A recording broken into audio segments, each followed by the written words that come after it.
Сегодня, к нашей радости, приняли участие 15 человек с нашего ансамбля. Конечно, желающих очень много. Конкурс очень популярный.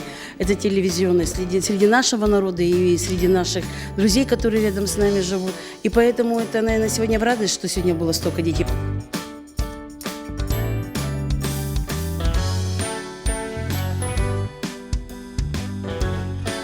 Трудности есть для того, чтобы их преодолевать, поэтому я готов учить и петь, и выступать.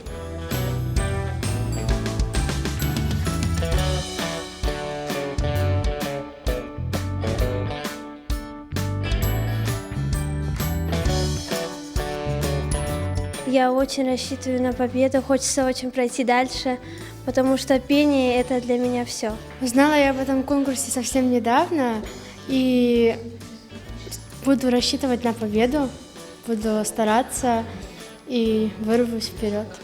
Менің анам Ерлай, Айше анам Эдиен хаттанасы ве анам ерлағаннан қыз торында огрете ве иншалла келешекте егер екінші турдан финалға келсек, мақсатымызға ерішеміз.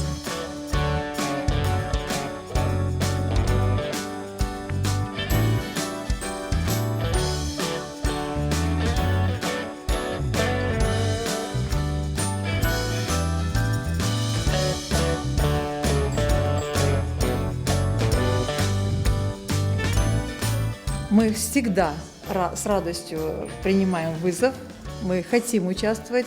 Дети готовятся заранее, учат песни, соревнуются между собой, кто быстрее выучит текст, кто быстрее освоит мелодию.